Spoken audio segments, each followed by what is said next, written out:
noite, Senhor, neste momento, ó Pai, o nosso coração, meu Deus, está desejoso, ó Pai, de ouvir a sua palavra, de sentir aquilo que o Senhor tem para nós nesta noite, ó Deus. Pai santo e justo, usa o teu arauto assim como o Senhor tem usado, ó meu Deus, em nome de Jesus Cristo, ó Pai, e o nosso coração, os nossos ouvidos, ó Deus, atento à tua voz, em nome de Jesus. Louvemos ao Senhor. Fala, Deus, fala, Deus, toca-me com brasas do altar. Fala, Deus, fala, Deus, se alegra, atende ao teu mandar. Aleluia. O evangelista Everton. Aleluia, Jesus. Glória a Deus. Graças a Deus, a paz do Senhor, irmãos. Bendito é o nome de Jesus por preparar a oportunidade de toda a igreja estar reunida para adorá-lo na beleza de sua santidade, prestar um culto de louvor e agradecimento ao nome do Senhor. Meus irmãos, os que trouxeram a Bíblia, o Atos dos Apóstolos, Atos dos Apóstolos, o capítulo é o 1, e o versículo é o 8.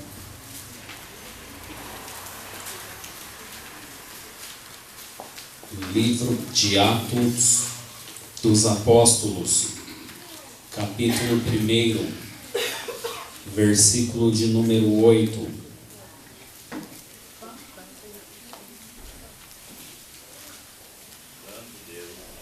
Glória a Jesus.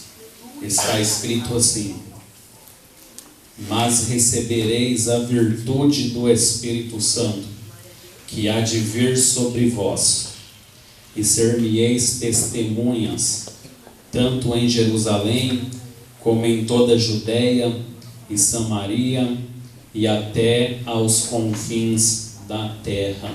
Somente até aí, os irmãos podem se assentar. Meus amados e queridos irmãos, nós estamos diante de um texto escrito pelo Dr. Lucas, expressando a continuidade da igreja ao excelentíssimo Teófilo, narrando as palavras do próprio Cristo quando estava para cumprir a sua ascensão aos céus. Os discípulos, todos com o coração contrito, perguntando ao Senhor a respeito do final dos tempos.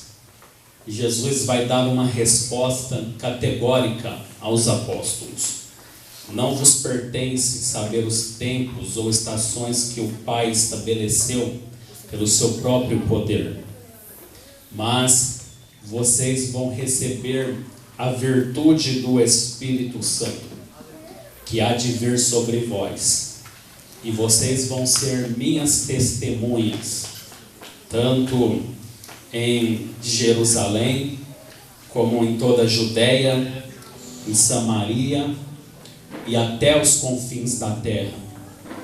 Gostaria que você se transportasse para esse texto, nesse dia, e começasse a imaginar comigo que nem os próprios apóstolos sabiam do destino que estava reservado a eles, do sucesso ministerial que eles iriam alcançar.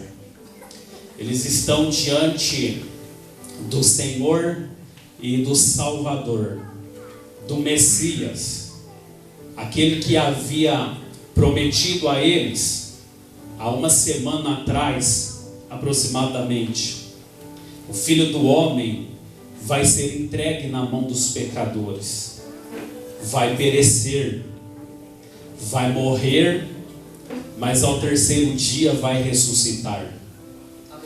E chegou o dia que Jesus foi à cruz do Calvário, foi a via dolorosa. Todos os apóstolos estavam assustados com o que estava acontecendo. Eles estão com a sua fé abalada, vendo seu Salvador ser açoitado, ser zombado, ser perseguido, ser blasfemado, e o alicerce, a estrutura deles está comprometida. Jesus vai morrer, diz a Bíblia, mas ao terceiro dia ele vai cumprir a sua promessa, vai ressuscitar. E quando ele ressuscita, e o texto vai dizer que ele ficou alguns dias com os apóstolos, dando-lhe instruções e mandamentos. Gostaria que você estivesse lá naquele dia e visse com seus próprios olhos a figura do nosso Senhor, a figura do Messias, após cumprir a sua promessa. Imagine ele falando com Pedro, Tiago, João, Mateus, Levi, Bartolomeu, Alfeu, todos os apóstolos, e dizendo: está vendo? Eu cumpri a minha promessa.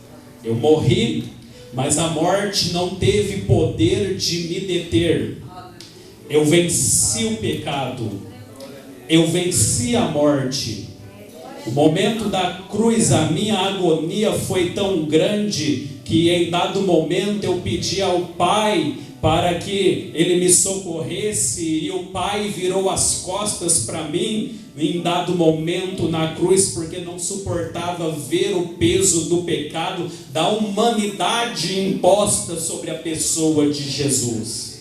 E Ele na cruz segurou firme para cumprir a profecia de Isaías, como uma ovelha muda levada ao matadouro perante os seus tosqueadores. Ele não abriu a sua boca para reclamar, e a cada dor na alma, a cada agonia que ele sofria, mesmo na cruz, sentindo dores trucidantes, agonizantes, ele orou pela vida de soldados romanos que blasfemavam dele, dizia: tu não és o Cristo, desce da cruz, salva-te a ti mesmo. Ele olhou, salvou o ladrão da cruz e disse para o ladrão da cruz, em meio à agonia, dor na alma, dor que trucidava a sua carne, mesmo assim ele liberou uma palavra de salvação ao ladrão da cruz e disse: hoje mesmo tu estarás comigo no paraíso. No meio da agonia, ele ainda operava milagre, trazia conforto aos corações, e o texto vai dizer que ele dá o último brado que essa igreja conhece, o tetelestai: Pai, em tuas mãos eu entrego o meu espírito, está consumado a minha obra. Imagina ele dizendo aos apóstolos: eu cumpri a minha promessa, a morte não me reteve, o inferno não pôde me segurar, a sepultura não pôde me deter, porque eu sou o primogênito dos mortos, aquele que morreu, ressuscitou e nunca mais vai tornar a morrer. Porque quando nós olhamos, meus irmãos, para a Bíblia, vemos os homens que foram ressuscitados por Jesus, todos eles voltaram a morrer, mas Jesus não, ele ressuscitou para nunca mais morrer. Imagine o cenário, ele junto com os apóstolos dizendo: está vendo? eu cumprir a minha promessa. Eu estou com vocês novamente. Eu disse que eu iria ressuscitar ao terceiro dia, e aqui estou eu para cumprir a minha promessa. Os apóstolos, todos atônitos, espantados, vão olhar para ele e dizer: Senhor, como vai ser os últimos dias? Quando vai acontecer essas coisas? E ele vai dizer esta palavra: não vos compete saber as estações que o Pai estabeleceu. O que importa agora é o que eu vou dizer. Vocês vão ser as minhas testemunhas. Vocês vão pregar em Jerusalém. Vocês vão pregar em Samaria. Vocês vão pregar por toda a Judeia. Vocês vão pregar por todos os confins da terra. Por quê? Porque vocês vão receber a virtude do Espírito Santo.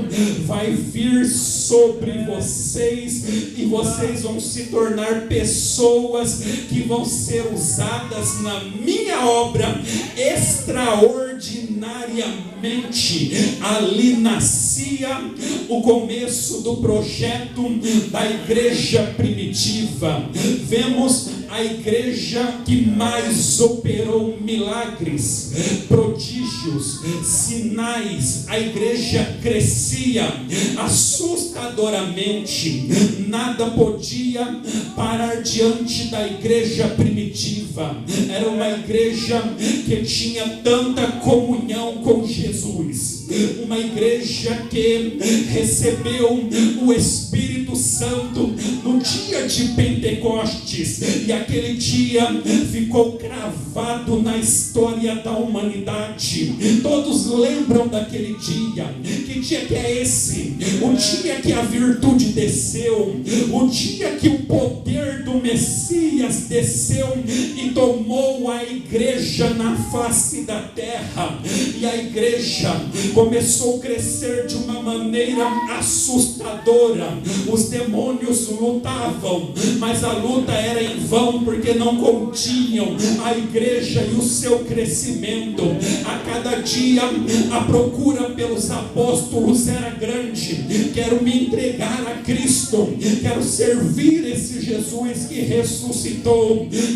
Venha comigo, venha para o texto. Os paralíticos saltando e andando na presença de Deus por causa da pregação dos apóstolos. Os coxos andavam, a virtude de Deus pairava sobre o templo. A alegria era extraordinária, porque homens que receberam a virtude do Espírito estão fazendo a obra de Deus. A maior necessidade da igreja odierna não é bens materiais. A maior necessidade dos pregadores da minha geração não é a homilética. A maior necessidade dos pregadores da última hora da minha geração é receber virtude do Espírito para poder pregar. E que jeito que vão receber a virtude do Espírito? Olhe para cá. A igreja primitiva está debaixo de perseguição. A igreja primitiva está enfrentando a fúria do Império Romano, que está despejando seu ódio sobre a igreja. Mas a igreja não se intimidava. Ser crente nessa época era uma sentença de morte. Mas mesmo assim, esses homens, mesmo sabendo que podia custar a própria vida, eles diziam: eu quero servir a Jesus. Não importa se eu vou morrer, não importa se eu vou ser preso, não importa se meus bens vão ser confiscados, se eu vou ser torturado, eu quero Jesus, eu quero servir a Deus. A necessidade e a virtude do Espírito virá diante de homens, de pregadores que vão renunciar à sua própria vida para servir a Jesus. Os apóstolos se entregaram de uma tal maneira que eles renunciaram toda a sua vida, pastor Guilmar.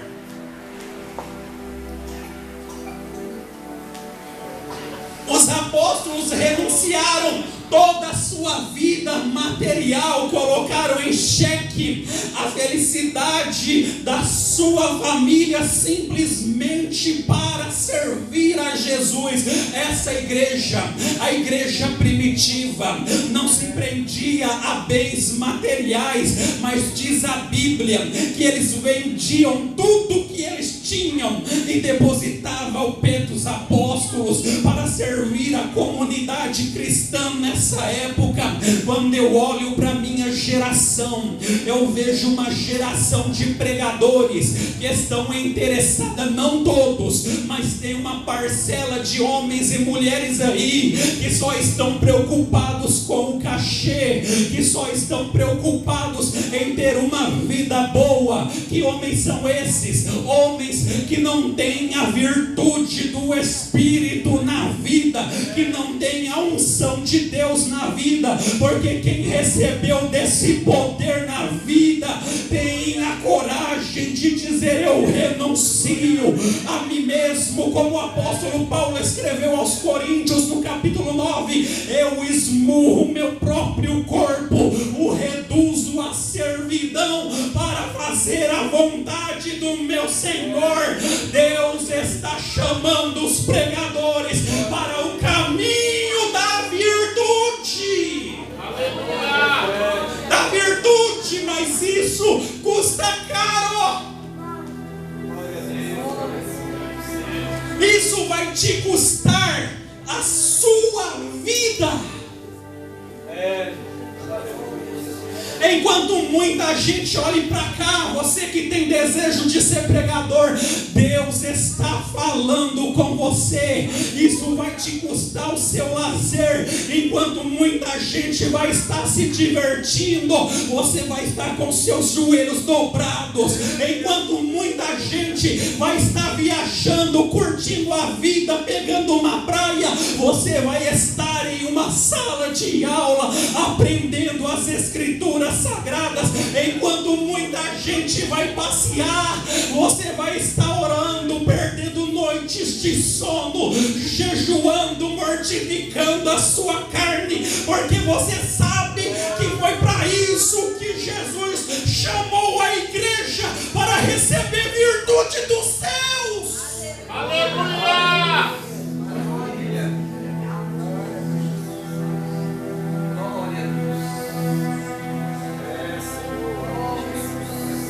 E esses homens, senhores obreiros, ouvi uma frase que marcou o pastor João Bosco.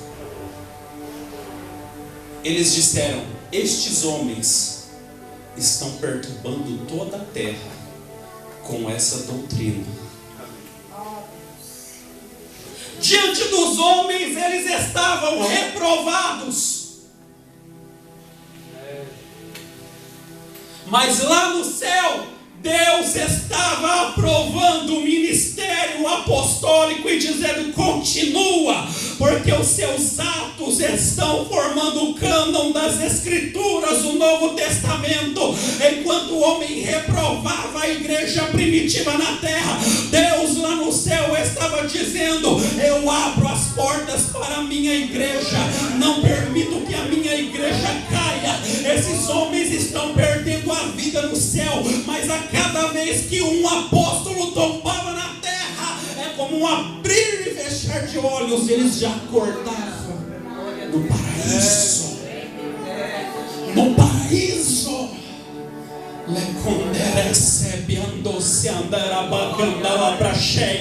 Lembra de Tiago? Foi decapitado, a sua cabeça caiu, e quando ele acorda, ele está diante do paraíso. Aos olhos humanos, os imperadores estavam dizendo: ele perdeu, a igreja pereceu. E Deus no céu estava dizendo: não, a igreja só ganhou porque ele saiu da terra para vir para o céu. Enquanto os homens acham que perder a vida aqui na terra é uma derrota, Deus está dizendo: é sua maior vitória. O teu sofrimento deixa o diabo desesperado.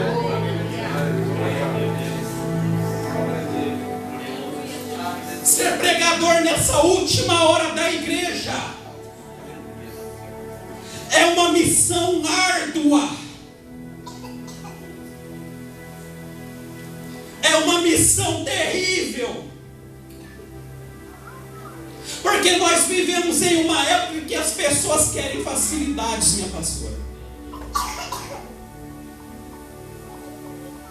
Nós vivemos em uma época que as pessoas querem conforto. E quando nós vamos para o Evangelho, sabe qual era o conforto da igreja? Fazer a vontade dele. Não interessa a nós. O tanto de obreiros que só querem fazer a sua vontade. O tanto de gente com posição, mas não renuncia a nada. Não vive uma vida de oração, não cumpre os mandamentos. Que geração de pregadores é esse? São pregadores que vão fechar os olhos se não se arrepender e vão acordar no Hades para o tormento eterno. São pessoas que vão chorar amargamente e não vai ter como mais consertar. O tempo é agora. Ei, igreja de Jesus, se prepara, porque a igreja está no princípio de dores. A gravidez da igreja está com contrações cada vez mais avançadas. Daqui a pouco o Messias vai chegar. E naquele dia, o que vai fazer a diferença, meus irmãos, é quem teve a virtude do Espírito Santo. É quem recebeu esse poder que transforma o pecador. Esses vão ver a diferença naquele grande dia. Jesus disse em Mateus 24 que no princípio de dores, diagnosticado, terremotos, rumores de guerras, isso ia acontecer. Irmão, isso acontece agora nos nossos dias. A cada minuto há um terremoto em algum lugar desse globo terrestre. A cada minuto o amor da igreja está se esfriando. A cada momento muita gente está com a ganância. A cada momento doenças incuráveis ceifam um monte de vidas, milhares de vidas. A cada momento o mundo está vivendo uma guerra na Europa novamente, e a igreja sabe que isso é um sinal escatológico. E que os pregadores estão falando, em vez dos pregadores se desesperar, meu Deus do céu, vai acontecer a qualquer momento, e como eu vou ficar preocupado em somente dizer que Deus vai te entregar a chave, que Deus vai prosperar, que Deus vai fazer. Eu não sou contra essas coisas. Deus preparou, abençoou a minha vida, me deu prosperidade. Eu contei aqui, o Senhor preparou a minha casa própria, eu já estou morando lá. Mas a minha maior preocupação nessa noite, como portador dessa palavra, como um homem que recebeu a virtude do Espírito Santo, é te encontrar no dia do arrebatamento. Eu quero que, se possível, se você não for possível você ter bens materiais, mas se eu te encontrar lá no dia do arrebatamento, eu vou dizer: valeu a pena, minha pastora, ser duro, valeu a pena pregar uma mensagem que às vezes machuca, é dolorido, mas é remédio bom, é remédio amargo, é remédio que sara. Está doendo agora, mas vai te colocar no céu. Está sofrendo agora, mas essa mensagem vai te levar para a eternidade ao lado de Jesus. O diabo está desesperado, porque ele sabe, está acabando, Tiago William, está acabando o tempo, está acabando o tempo da igreja na terra.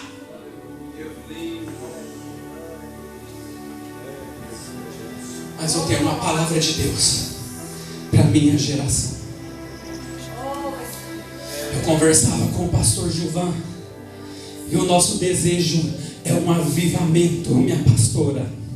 O nosso desejo é que nasça pregadores aqui nessa igreja que nós estamos, pastor Guilmar. Nosso desejo é que se levante homens que vão se entregar de uma maneira a Jesus, pastor João Bosco, que vão renunciar à sua própria vida, que vai mortificar a sua carne para ver Jesus operar na nave dessa igreja.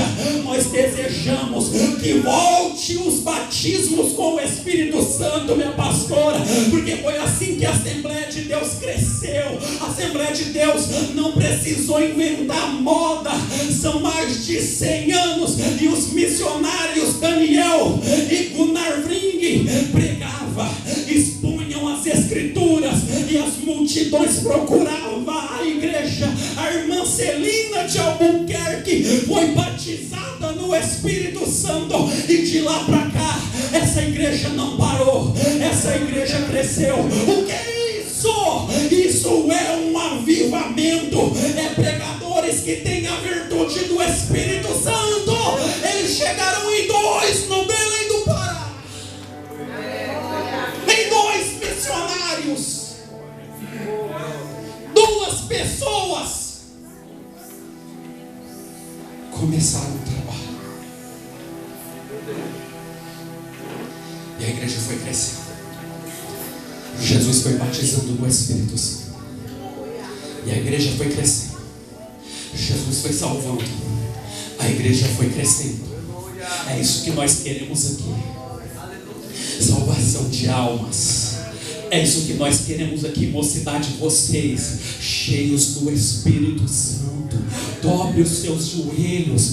Deus está dizendo, a porta da graça não se fechou, ainda eu tenho virtude para entregar a vocês. Vocês podem ser uma ferramenta nas mãos de Deus para abalar o inferno. Vocês podem fazer a obra de Deus na terra, cheios da virtude do Espírito Santo.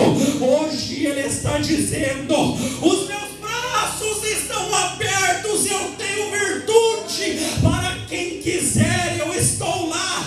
Vá para as madrugadas, eu vou te entregar virtude, eu vou te entregar poder, eu vou te entregar o meu Espírito.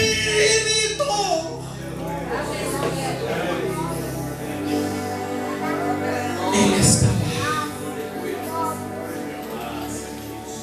te aguardando. Aleluia.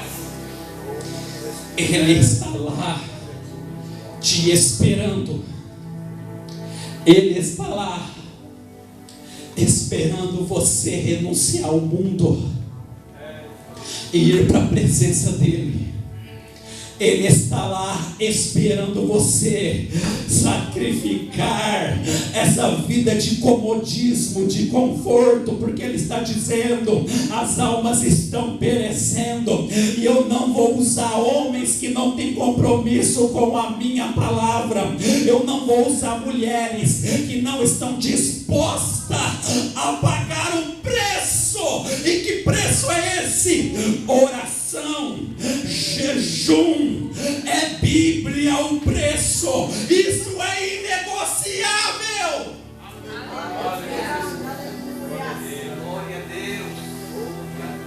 Não existe outro caminho a não ser o caminho da renúncia, o caminho do sofrimento. Não existe atalhos, porque os apóstolos, senhoras e senhores, eles sabiam, eu vou morrer, mas não interessa se eu vou morrer, interessa é o Evangelho. Eu quero te levar para o Coliseu Romano agora. Imagine um estádio, os romanos com sede de sangue, e os prisioneiros crentes em Jesus que não negaram a fé, mulheres, crianças, adolescentes, pastores, todos lá. E a mensagem era assim: não nega ele, não negue a Jesus. Aconteça o que acontecer, fica firme, não muda de opinião.